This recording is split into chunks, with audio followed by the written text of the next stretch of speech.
Crônicas do Amanhecer, por Feijão Centro Espírita Allan Kardec. Balneário Gaivota, 21 de julho de 2018. Primeiro transplante do Brasil comemora 50 anos. Parte 1.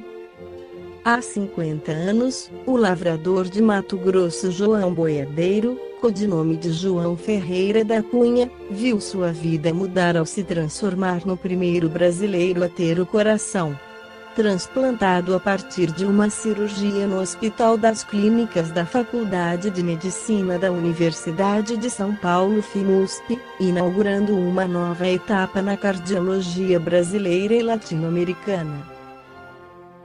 Sofrendo de uma doença degenerativa, ele obteve a esperança com o transplante, mas morreu 28 dias após a cirurgia, em consequência de rejeição do órgão. O transplante de João Boiadeiro ocorreu 6 meses após o primeiro realizado no mundo por uma equipe da África do Sul. Assim, em 26 de maio de 1968, o Brasil entrava no grupo de países pioneiros do transplante de coração. No Brasil, o primeiro transplante de coração foi feito pelas equipes dos professores Euriclides de Jesus Erdini, na cirurgia cardiotorácica, e Luiz Venere Dea Corte, na clínica. Os professores iniciaram o processo de criação do Instituto do Coração do FIMSUP-INCOR.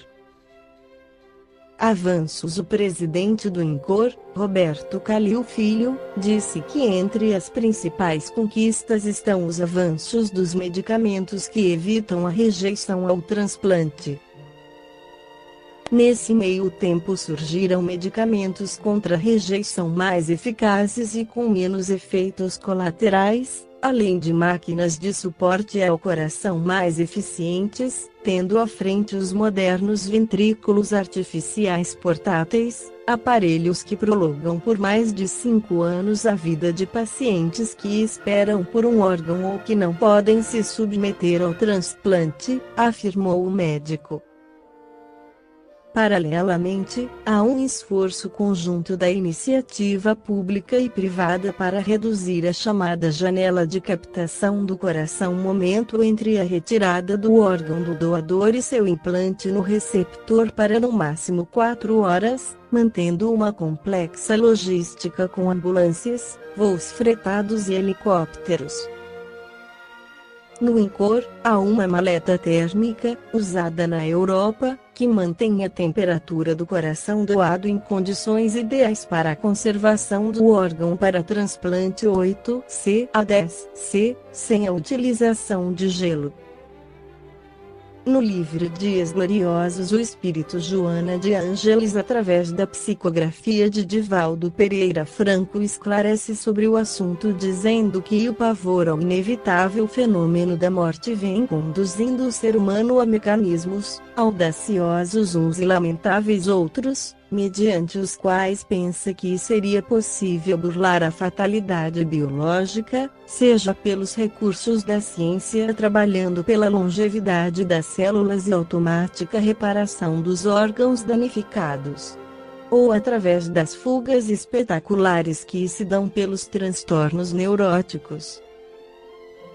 Atemorizado, sob a carga de enfermidades depurativas, recorre à eutanásia, acreditando evitar as dores, ou ao suicídio, na vã tentativa do absurdo mergulho no rio do esquecimento absoluto.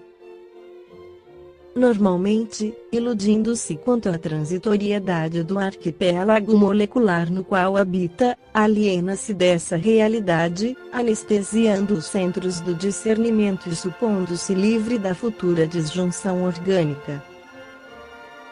Felizmente, a medicina concluiu que a morte real é a que decorre da inutilização do tronco encefálico e não mais apenas aparente dos neurônios cerebrais.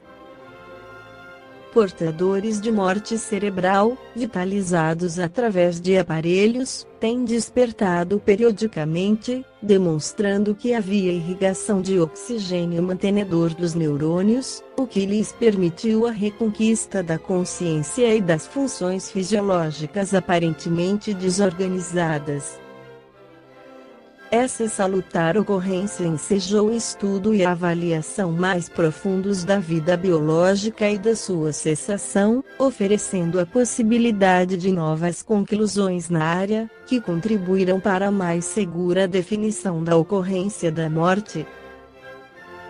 Enquanto o espírito se encontre vinculado ao corpo, a vida nele se manifestará, mesmo que sob a insuficiência funcional de muitos dos seus órgãos. A interrupção dos batimentos cardíacos e a consequente destruição do tronco encefálico é que caracterizarão a separação da alma do seu invólucro material, ocorrência, portanto, propiciatória da morte desse último. No livro Plantão de Respostas, que foi baseado no programa de TV Pinga Fogo, onde Francisco C. Xavier e o Espírito Emmanuel respondem perguntas sobre a doação de órgãos, pergunta o que a doutrina espírita pode falar a respeito de doação de órgãos, sabendo-se que o desligamento total do espírito pode às vezes ocorrer em até 24 horas e que, para a medicina, o tempo é muito importante para a eficácia dos transplantes. O espiritismo é contra ou a favor dos transplantes? Resposta: o benefício daqueles que necessitam consiste numa das maiores recompensas para o espírito. Desse modo, a doutrina espírita vê com bons olhos a doação de órgãos. Mesmo que a separação entre o espírito e o corpo não se tenha completado, a espiritualidade dispõe de recursos para impedir impressões penosas e sofrimentos aos doadores. A doação de órgãos não é contrária às leis da natureza, porque beneficia, além disso, é uma oportunidade para que se desenvolvam os conhecimentos científicos, colocando-os a serviço de vários necessitados. Graças às incontáveis conquistas do conhecimento e do sentimento, o homem e a mulher já merecem ter as suas dores diminuídas, realizando o processo de evolução mediante os inestimáveis recursos do amor, que é a fonte geradora de vida e de felicidade. A inevitabilidade do progresso tem auxiliado os seres a encontrar os meios mais eficazes para alcançar essa meta anelada, que é a libertação do sofrimento. Por esse empenho, à medida que a ciência e a tecnologia ampliaram o número de instrumentos para melhores maneiras de viver, também facultaram a diminuição de muitos sofrimentos, a superação de alguns, a anulação de terríveis flagelos que periodicamente dizimavam milhões de vidas. Ao mesmo tempo, essas conquistas ampliaram o período de existência útil no planeta, facultando aos seres humanos mais valiosas oportunidades para usarem com sabedoria a reencarnação. Banida lentamente a dor física e atenuadas as aflições morais na Terra, cabe aos seus habitantes realizar profundas mudanças de comportamento ético e espiritual, a fim de que a sua conduta não dê surgimento a novos comprometimentos, a diferentes processos depurativos, a doenças desconhecidas e devastadoras, conforme ainda vem acontecendo, não raro, quando são vencidas etapas físicas e não se dá a transformação moral efetiva do ser. Permanecem sequelas que contribuem para o surgimento de novos processos de advertência pela dor, recurso natural da vida para promover a evolução, que é inestancável.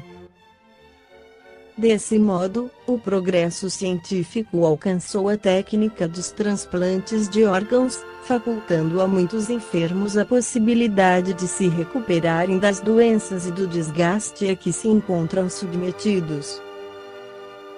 verdadeira bênção, o transplante de órgãos concede oportunidade de prosseguimento da existência física, na condição de moratória, através da qual o espírito continua o périplo orgânico.